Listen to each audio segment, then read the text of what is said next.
mais perto quero estar, meu Deus, de ti,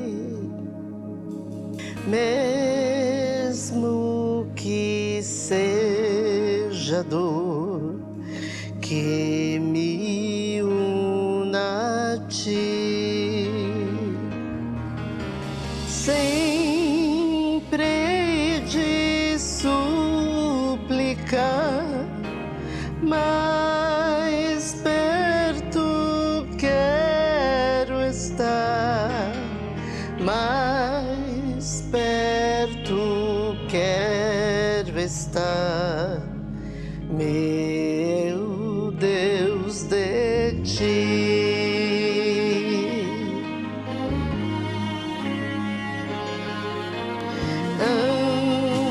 Andando triste aqui na solidão,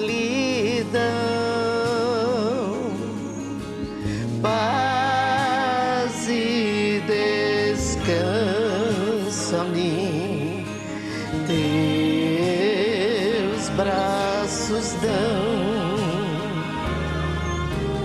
Nas trevas vou sonhar, mais perto quero estar, mais perto quero estar, meu Deus, de ti.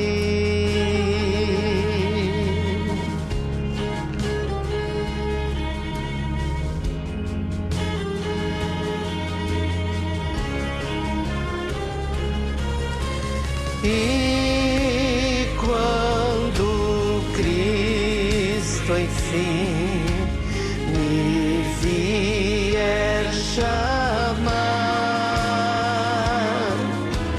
nos céus com serafins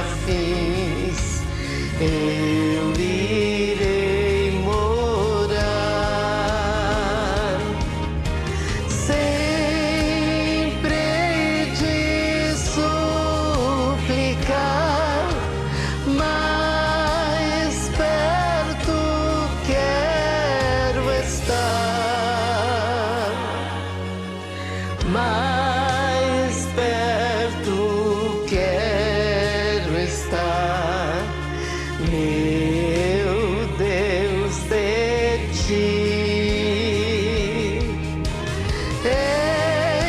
Então me alegrarei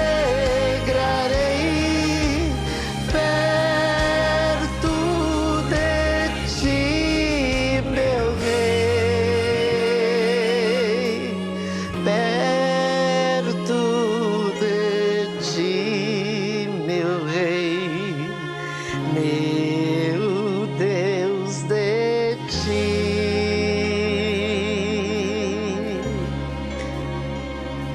meu Deus, de ti.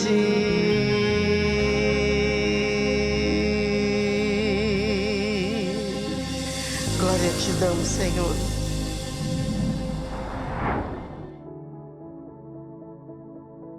A paz do Senhor, amada igreja, amado irmão e irmã, sejam bem-vindos a mais um culto da série Falando de Deus. Hoje está um dia bem chuvoso, caiu bastante água, mas nós estamos aqui glorificando o nome de Deus, porque a natureza agradece pela água que cai para regar as plantas. Eu quero trazer para vocês novamente o tema O Alimento de Deus, o episódio 3 com o subtema Coma e Beba. Se você perdeu o episódio 1 e 2, eu te convido a visitar o canal do Ministério Folha em Branco e assistir aos cultos que lá estão gravados e você poderá meditar e acompanhar esse novo formato de pregações, onde nós escolhemos um tema, nós criamos episódios sobre esse mesmo tema e vamos aí nos alimentando dos ensinamentos da palavra de Deus. Então eu te convido a ir lá no canal do Ministério e assistir aos cultos passados. Antes de entrarmos na palavra, eu queria fazer uma pequena introdução a respeito de um acontecimento histórico, né, verdadeiro, que aconteceu, de 12 jovens tailandeses que se estiveram presos numa caverna e sobreviveram. Isso aconteceu e existe até um filme hoje, né, chamado 13 Vidas, O Resgate.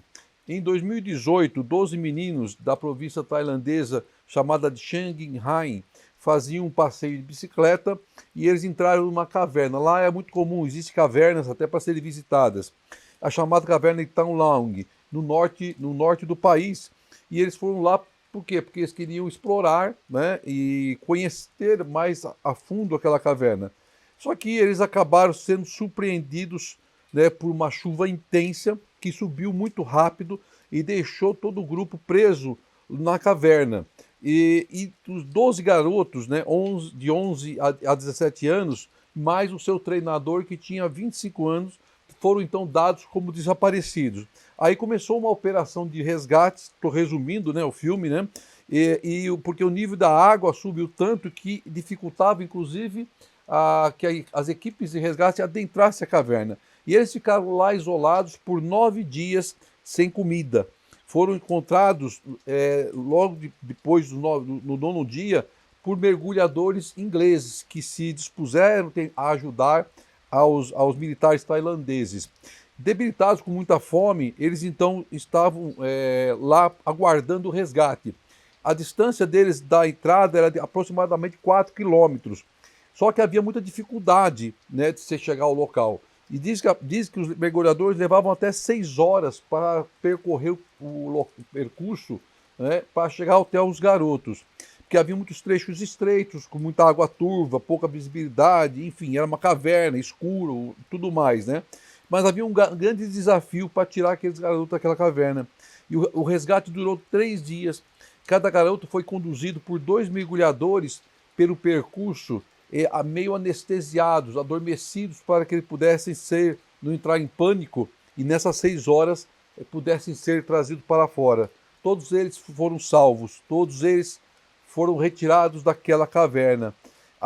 Milhares de jornalistas acompanharam, os parentes acompanharam, a imprensa acompanhou, toda aquela situação de terror, né, de pânico e de medo. Mas eles conseguiram sobreviver, eles venceram. Claro que houve uma vítima, um mergulhador que acabou falecendo, preso no meio do caminho e ficando sem ar. Mas aqueles garotos ficaram todo aquele tempo naquela caverna, sem pão e sem água, sem alimento. Mas eles venceram. Mas eu quero falar de uma outra passagem que também cita a respeito de um homem de Deus, né, que quis se esconder. Mas ele recebeu um milagre da parte do Senhor. Ele recebeu um alimento da parte do Senhor, que o fez revigorar e desejar a voltar a servir a Deus, a caminhar um longo trajeto, porque as suas forças foram renovadas através do alimento que desceu dos céus. Eu convido a igreja, se assim puder, a abrir sua Bíblia em 1 Reis 19, 1 Reis 19, do versículo 1 ao versículo 9. 1 Reis 19, perdão, do versículo 1 ao versículo 8. Diz assim a palavra do Senhor. E Acabe fez saber a Jezabel tudo quanto Elias havia feito, e como totalmente matara todos os profetas à espada. Então Jezabel mandou um mensageiro a Elias a dizer-lhe: assim me façam os deuses, e outro tanto, se de certo amanhã, a estas horas, não puser a tua vida como a um deles, dos profetas que foram mortos, de Baal. O que vendo ele se levantou e para escapar com vida se foi e chegando a Berseba, que é de Judá, deixou ali o teu servo. Ele, porém, foi ao deserto, caminho de um dia, e foi sentar-se debaixo de um zimbro, e pediu para si a morte, e disse: já basta, ó Senhor, toma agora minha vida, pois não sou melhor do que os meus pais. E deitou-se e dormiu debaixo do zimbro. E eis que então um anjo do Senhor o tocou e lhe disse: levanta-te e come. E olhou, e eis que à sua cabeceira estava um pão cozido sobre as brasas, e uma botija de água. Comeu e bebeu, e tornou a deitar-se. E o anjo do Senhor tornou pela segunda vez, e o tocou e disse: levanta-te e come, porque te será muito longo o caminho. Levantou-se, pois, comeu e bebeu, e com a força força daquela comida, caminhou 40 dias e 40 noites até Horebe, o monte de Deus. Amém, amém. Até aqui, dessa passagem que nós lemos.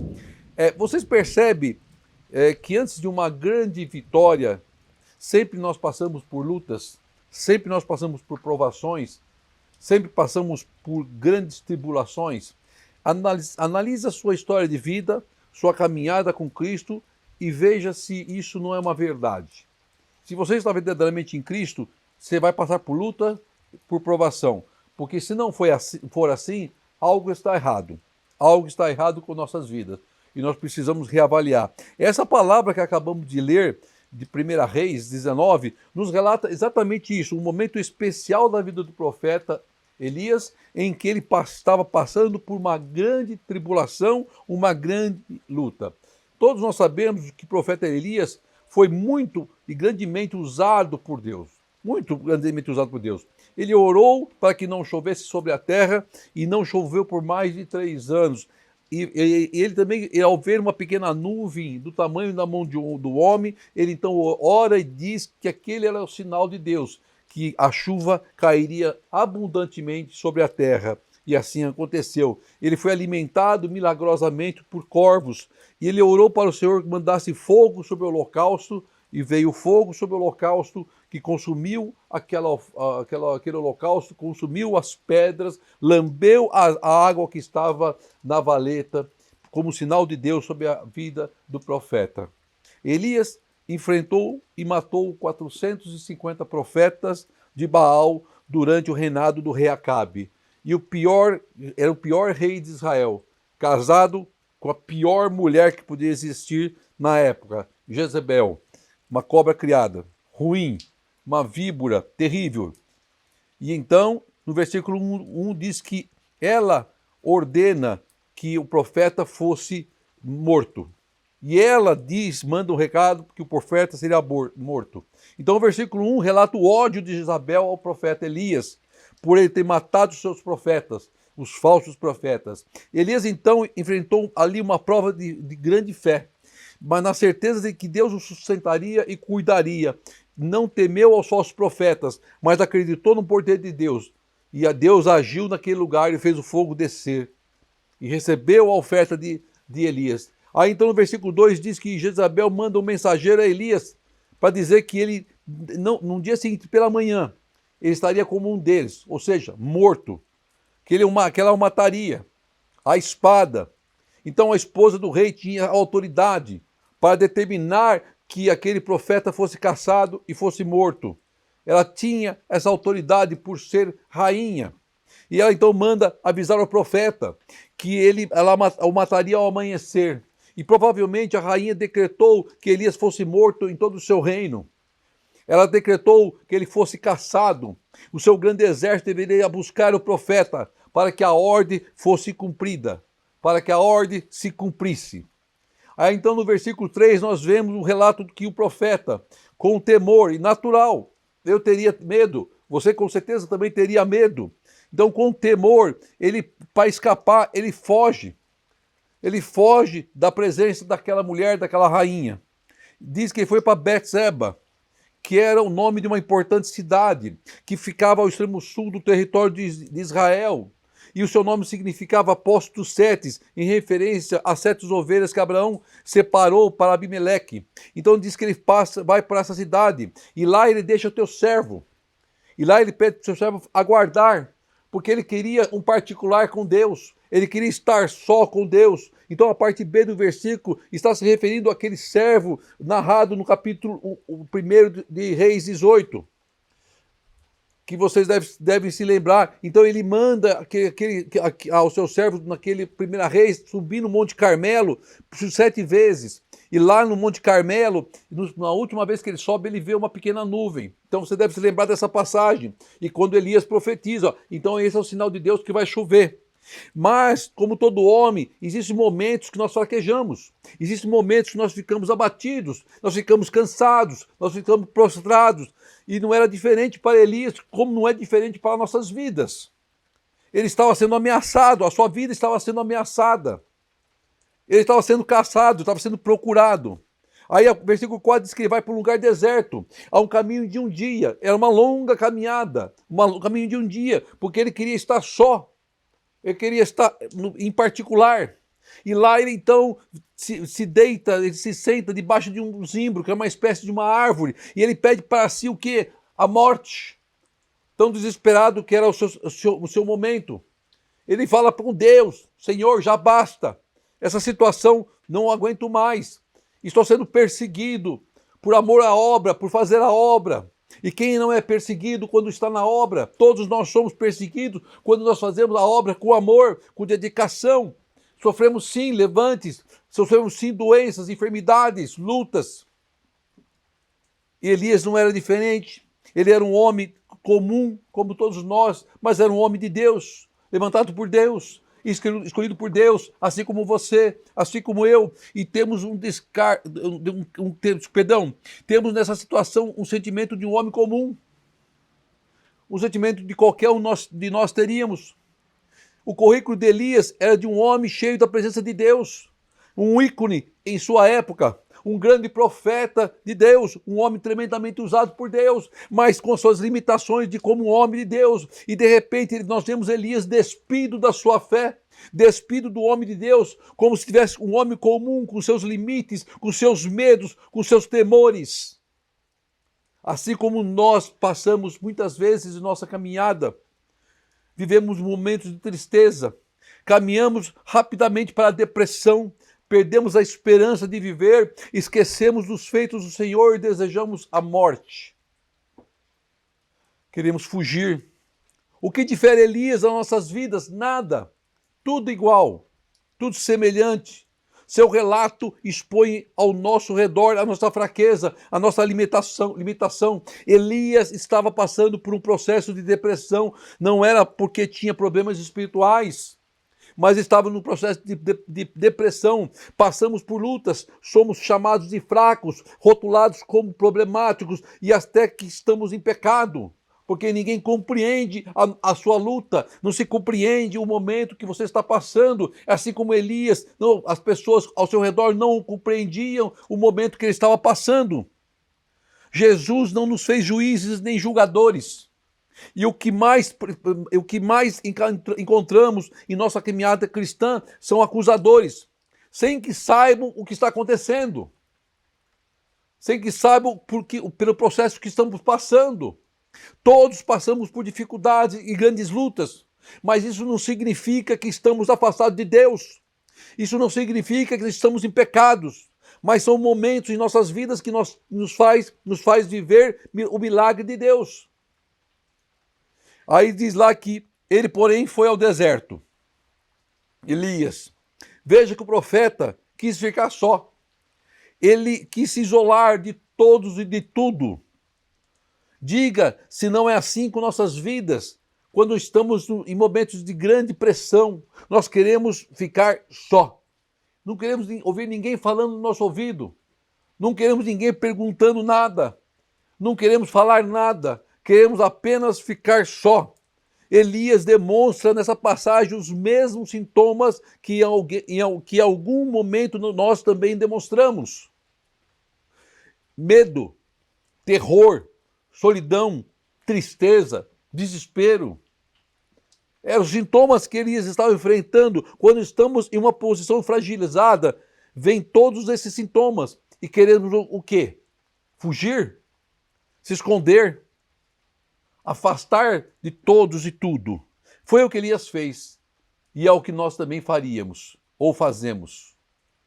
Aí diz que ele sentou-se debaixo de um zimbro, que é uma espécie de árvore. Será que não havia nenhuma outra árvore mais perto de onde ele estava?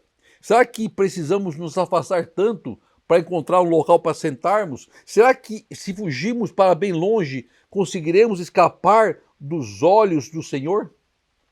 Elias sabia que não estaria só. Ele era profeta de Deus, irmão. Elias sabia que ele não estaria só. Elias buscava algo da parte de Deus. Ele leia nas entrelinhas da palavra. Ele sabia que Deus não ia deixar ele só. Ele sabia que não ia conseguir fugir da face de Deus. Ele se afastou do mundo. Ele buscou refúgio em Deus. Ele se isolou das pessoas para ter um particular com Deus. Só havia um que poderia resolver aquela situação e não era homens, mas Deus. Veja que as primeiras palavras de Elias são para Deus. Quando ele está naquele lugar de refúgio, naquela árvore, ele fala para Deus que ele queria a morte. Porque ele sabia que Deus estava ouvindo o seu coração, sabia que Deus estava vendo o seu temor, a sua dor, a sua amargura. Independente do pedido, ele estava buscando a Deus em primeiro lugar. Nós temos que buscar a Deus em primeiro lugar. Temos que apresentar e buscar a Deus em primeiro lugar as nossas petições. A primeira palavra a ser lançada tem que ser direcionada a Deus. Sempre. Foi o que Elias fez. Aí no versículo 4 diz que ele pediu para si a morte e disse: já basta, ó Senhor. Ó Senhor, quem era o Senhor? Deus. Era Deus que ele estava se referindo. Seu pedido era de um homem decepcionado com as pessoas que o cercavam. Seu pedido era de um homem cansado de tantas lutas. Seu pedido era de um homem comum, com as mesmas fraquezas que a nossa. O seu pedido era importante para ele e para Deus. Ele pede com o coração aberto, rasgado na presença de Deus, aos pés do Senhor. Aos pés do Senhor, temos que nos rasgar aos pés do Senhor. Suas palavras diziam coisas, mas o seu coração dizia outra, e Deus sonda os nossos corações. A boca de Elias falava em morte, mas o seu coração pedia algo diferente para Deus. E Deus compreendia o momento de Elias como compreende o seu momento, como compreende o nosso momento. Tudo isso estava acontecendo porque Elias recebeu uma mensagem de que morreria pela manhã. E me diga, quem nunca recebeu uma mensagem que nos deixou totalmente perturbados, preocupados, tristes, caídos? Todos nós já recebemos de um enviado do inferno, principalmente. Existem muitos enviados que vêm para nos trazer notícia, para nos derrubar, perturbados, usados por Satanás, assim como Jezebel era. Mas temos que enfrentá-las e buscar forças no Senhor, buscar uma resposta no Senhor. Aí o versículo 5 diz que ele se deitou e dormiu debaixo do zimbro. Ele se deitou e dormiu debaixo daquela árvore, cultivada normalmente no Oriente. Era uma árvore ornamental, plantada para a produção de madeira, que davam frutos comestíveis, usadas para fabricar perfumes aromatizantes. E lá ele se deitou. Mas ele não estava vendo nada disso naquela qualidade daquela árvore. Ele estava ali mais por causa da sombra, mais porque estava se escondendo. Ele foge, diz a palavra. A fuga é um sintoma de quando o homem está em luta, enfrentando problemas, depressivo. Ele usa a fuga como subterfúgio para não enfrentar seus problemas. Aí então ele dorme para esquecer das lutas, para o tempo passar mais rápido, para se desligar dos problemas. Ele se isola, não querendo falar com ninguém, querendo ficar só, mas ele encontrar alguém seria motivo para falar e ele não queria falar. Nos afastamos, queremos ficar longe, mas não conseguimos fugir e nos esconder de quem? De Deus. Ninguém foge e se esconde de Deus. Aí diz a palavra que então o anjo o tocou. O anjo foi enviado por quem? Você acha que o anjo estava passando lá por acaso, chutando pedra, pensando no que ia fazer da vida? Não, o anjo estava lá porque foi mandado por Deus. O anjo veio na sua vida porque é enviado por Deus. E assim aconteceu. Deus manda um anjo para encontrar com Elias. E essa parte do versículo é muito, muito importante. E nós vamos dividir ela em partes. Primeira parte, o anjo de Deus. O anjo estava o tempo todo com Elias. Ou você acha que em algum momento o servo de Deus está sozinho? Nunca, Deus nos deixa sozinho. Deus nunca nos deixará sozinho, irmão e irmã. Então o anjo estava com o servo de Deus. Mesmo dormindo, o anjo estava aguardando a vida do teu servo. Mesmo quando estamos em momento que nós não estamos com os olhos abertos, estamos dormindo, há um anjo de Deus nos guardando. Mesmo em momentos de sono profundo em nossas vidas, Deus nos guarda. Nos momentos de maior fragilidade, o sono, Deus nos guarda. O guarda de Israel. Segundo ponto importante, o anjo toca em Elias. Eu não sei se você lembra, quando você era criança, eu me lembro quando eu era criança, A minha mãe, quando ia me acordar para ir para a escola, a gente dormia com um sono tão gostoso, aí vinha a mãe lá e, né, filho, acorda, escola. Passava de novo um pouquinho, acorda, escola. Passava mais um pouquinho, moleque, acorda, escola. Ela vinha nos acordar. Começava com um toque suave. Aí o toque ia ficando um pouquinho mais fervoroso. Mas era com carinho, de alguém que estava preocupado com o nosso bem-estar, preocupado com o nosso crescimento de conhecimento. E assim fez Deus, o anjo de Deus, diz que ele apenas tocou em Elias. O anjo não deu um tapa em Elias, o anjo não chacoalhou Elias, mas ele apenas tocou em Elias. No sentido de que ele estava fazendo isso com carinho, com preocupação com o servo de Deus. Aí no ponto 3, o anjo fala com Elias. Deus fala conosco no meio da tempestade. Deus fala conosco em momentos de maior luta. Deus fala conosco a todo tempo. Basta ouvirmos. Quem tem ouvido, ouça o que o Espírito diz às igrejas, diz a palavra. Levanta, Elias. Vai perder a hora? Não. Anda logo, Elias, porque o café está esfriando? Não. Larga de ser preguiçoso, Elias. Vai perder o transporte? Não. O anjo diz para ele, levanta-te e come. Levanta-te e come. E o quarto ponto, tudo estava preparado por Deus. Ele não precisou preparar nada. Você não terá que preparar nada, você não vai precisar colocar as mãos, nós não vamos precisar cozinhar, nós não vamos precisar acender o fogão, não vamos precisar nos preocupar. A única coisa que precisamos fazer é tomar posse daquilo que Deus coloca em nossas mãos, tomar posse do alimento que vem dos céus. Foi o que Elias fez, ele tomou posse do que foi colocado nas suas mãos. O anjo lhe entregou o alimento, ele não questionou, não perguntou se estava frio, se estava quente, se estava passado ou mal passado, ele simplesmente comeu e bebeu. Então nós temos que aprender a tomar posse daquilo que Deus coloca nas nossas mãos, nas nossas vidas, está do nosso lado e nós o enxergamos. Deus prepara com carinho, com amor e nós não vemos. Aí o versículo 6 diz que ele olhou e eis que à sua cabeceira estava lá o pão cozido sobre as brasas e uma botija de água. Não era um frango assado, não era um suco de laranja ou suco de uva, era pão e água. Tem momentos em nossas vidas que nós precisamos de um grande operar de Deus para nos despertar completamente. Elias estava Elias estava como uma corda presa no seu pescoço, desesperado. Ele estava dormindo para tentar esquecer do que estava acontecendo, mas ele era acordado pelo anjo de Deus, e ao seu lado havia o quê? Um pão e uma botija de água. O milagre está ao nosso lado.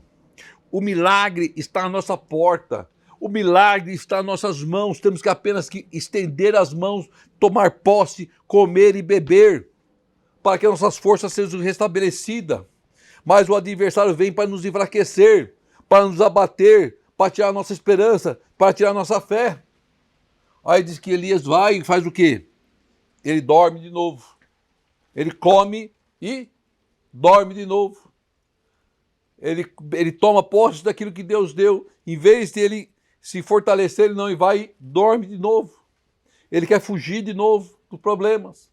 Mas ele sabia que havia um Deus que cuidava dele. Aí no versículo 7 diz que o anjo, pela segunda vez, o tocou.